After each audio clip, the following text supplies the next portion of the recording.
Halo teman-teman, welcome back in my YouTube channel. Kembali hari ini kita mau lanjutkan sharing kita yang kemarin mengenai gaya belajar anak, yang dimana gaya belajar anak itu ada 4 jenis, yaitu gaya belajar auditori, visual, kemudian taktil, dan juga kinestik. Kemarin kita sudah bahas mengenai gaya belajar anak yang auditori. Kita hari ini mau bahas tentang gaya belajar anak yang visual. Saya biasa menyebutnya anak ini anak gambar, ya, karena memang anak ini mudah memahami atau mengerti jika kita menyajikan atau memberikan sebuah gambar. Dia akan mengerti apa isi atau misalnya artinya dari gambar itu, ya. Jadi dengan dia hanya melihat gambar atau melihat lingkungan sekitar, dia bisa menjelaskan apa yang ada dalam lingkungan itu dan juga isi dari gambar itu, ya. Nah, selain itu, anak visual ini dia paling senang kalau misalnya kita kasih sebuah gambar terus dia suruh ceritain ini gambarnya ada apa aja ya, gitu. Dia paling suka sekali itu. Nah, misalnya kita kasih gambar yang di belakang situ, dia akan bisa dengan menjelaskan bahwa oh, gambar ini ada pohonnya, ada kelincinya. Dia akan suka sekali dan sangat antusias sekali kalau menjelaskan mengenai gambar. Jadi kalau dia mendeskripsikan sebuah gambar itu dia paling suka sekali. Nah, anak tipe jenis ini cocok sekali belajar atau mendalami bahasa yang menggunakan simbol. Jadi misalnya bahasa Jepang, bahasa Mandarin, bahasa Arab pun dia senang sekali karena bahasa-bahasa itu yang menggunakan simbol-simbol sehingga anak itu suka sekali. Jadi yang berhubungan dengan gambar atau dengan video animasi dia suka sekali, ya. Nah, sekarang kita jelaskan dulu ciri-cirinya, ya.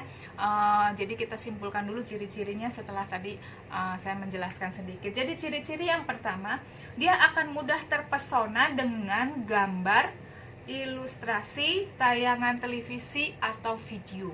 Jadi memang dia akan sangat tertarik atau terpesona dengan gambar atau tayangan televisi atau video, ya. Kemudian mudah mengingat cara orang lain melakukan sesuatu. Terus sangat cepat mengenal bentuk, warna, dan huruf, ya. Saya cerita sedikit, ya. Saya pernah mendapatkan anak ini waktu masuk itu masih TK. Jadi dia baca tulis huruf hampir belum kenal. Sebetulnya sudah belajar di sekolah, tapi dia nggak ada yang mungkin hanya 10% atau 20% yang nyangkut gitu loh. Jadi huruf sebetulnya dia sudah kenal, makanya saya langsung masuk ke babi bu bebo, jadi yang suku kata, karena huruf-huruf kan sudah diperkenalkan di sekolah kan. Jadi saya langsung masuk itu. Tapi sebulan pertama itu saya biasanya yang sebulan pertama itu bisa sampai ke 8, ya. Jadi babi bu bebo, caci cu ceco, dadi du dedo, kemudian fafi fu fevo, hahi hu heho, terus jaji cu ceco. Jadi paling sedikit 6. Ini anak hanya sebulan itu hanya bisa 3 gitu loh. Jadi cuma babi bu, caceco, cico, terus kemudian dadi du dedo, ya. Jadi hanya bisa 3 sebulan pertama. Lupa lagi. Jadi bukan hari ini diajarin dia besok lupa, itu masih mending. Baru diajarin belum nyampe 5 menit dia udah lupa. Ini huruf apa ya, gitu kan. Nah, suruh baca lagi dia lupa. Terus udah gitu kondisinya karena memang masih anak TK, jadi untuk baca babi bu bebo dia masih males gitu loh. Jadi saya belum terlalu tekankan baca, yang penting dia inget gitu loh. Waktu dia pas suruh saya tulis ba gitu, dia tahu gitu loh. Tapi ini lupa gitu. Jadi belum nyampe 5 menit udah lupa, dan itu sebetulnya saya ulang terus setiap hari. Jadi seminggu pertama saya babi bu bebo karena memang dia nggak susah mengingat kan itu. Terus kemudian minggu kedua caci cu ceco. Ketika saya masuk yang baru, saya ulang lagi babi bu bebonya lupa lagi gitu kan. Jadi aduh, ini anak susah banget gitu loh nangkapnya, mungkin hanya 10% yang dia tangkap gitu loh. Akhirnya saya berpikir saya mau coba gambar, siapa tahu memang anak ini adalah anak gambar, ya kan. Jadi akhirnya saya buat soal seperti ini. Dan perlu dicatat, anak gambar itu paling suka jika ada gambar-gambar seperti ini, ya. Terus kemudian di sebelahnya seperti puzzle huruf yang harus dia isi gitu loh. Dia lebih cepat nangkep, ternyata bener. Dia lebih cepat nangkep, ya. Setelah sebulan dia tidak mengalami kemajuan dari huruf babi bu bebo caci cu ceco dari judido, dia nggak ingat-ingat. Sebulan kemudian saya pakai gambar ini, dia baru bisa nangkep. Dan sampai sekarang akhirnya sampai kemarin sebelum corona itu berarti dia 4-5 bulan dari setelah yang sebulan itu dia sudah selesai 2 suku kata. Jadi udah cepet gitu loh nangkepnya. Jadi dari pengalaman saya itu saya baru tahu ini benar-benar anak gambar dan memang harus disuguhi gambar baru dia bisa tahu itu huruf apa yang diperlukan, ya. Jadi setiap kali saya mau dia latihan untuk hal yang baru, saya pasti cariin gambar. Jadi saya cari gambar, baru dia sama bikin puzzle, baru dia bisa mengerti dan cepat menangkap gitu loh, nangkep hurufnya ini huruf apa gitu. Nah itu anak gambar. Kemudian di sini juga dituliskan bahwa ciri-cirinya mudah mengingat cara orang lain melakukan sesuatu. Jadi dia itu lebih apa ya? Dia tuh lebih mudah mengingat kalau dia sudah lihat kita melakukannya. Misalnya kita menyuruh dia menyapu lantai gitu kan, menyuruh dia menyapu lantai. Kalau kita sudah peragakan bahwa dia sudah pernah melihat cara kita menyapu lantai, dia baru bisa lakukan. Tapi kalau dia belum melihat, dia tidak akan bisa melakukannya. Jadi kita harus kasih contoh dan dia lihat cara-caranya, baru dia bisa, ya. Terus kemudian cara yang ketiga, sangat cepat mengenal huruf, kemudian bentuk dan huruf, ya, bentuk, warna dan huruf, ya. Nah, seperti tadi yang saya bilang, sebetulnya huruf itu juga harus disertai dengan gambar, ya. Untuk yang anak yang benar-benar full visual itu harus pakai gambar, dia nggak akan bisa kalau nggak pakai gambar. Nah, sekarang ini anak ini kan sudah TKB ya, sebentar lagi kelas 1. Nah, saya lagi pikirkan bagaimana caranya supaya di kelas 1 itu dia lebih banyak gambar, karena kelas 1 lebih banyak hafalan sedangkan kita nggak pakai gambar. Jadi dari sekolahnya memang nggak terlalu banyak gambar juga, nggak seperti itu. Karena ini kan dia les kan, waktu pas dia ngeles itu kan saya bisa dengan, karena yang penting tujuannya, goalnya itu kan dia bisa baca tulis. Mau bagaimana caranya ya kita yang kreatif sendiri gitulah. Tapi kelas 1 itu hanya disuguhkan catatan dan dia harus baca tanpa ada gambar. Nah, saya lagi pikirkan bagaimana caranya supaya dia bisa mengerti. Jadi harus tetap mencari gambar gitu loh. Saya nggak tahu sampai kapan anak gambar ini bisa membaca tanpa melihat gambar, tapi sepertinya agak susah. Kalau nggak ada gambar juga harus ada video, ya. Terus kemudian kelemahannya, dia harus tenang saat belajar, ya. Jadi dia harus tenang saat belajar. Kalau dia nggak tenang dalam kondisi gelisah apa segala macam, dia akan susah nangkap juga, ya. Nah, terus cara mengatasinya atau cara mengarahkannya, sering memberikan buku-buku yang bergambar.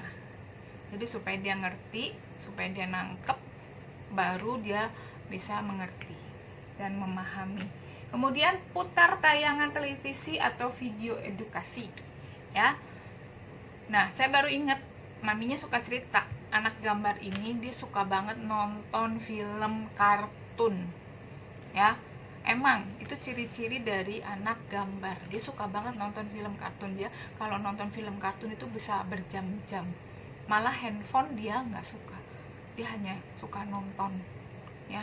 Ini benar-benar ciri anak gambar, ya.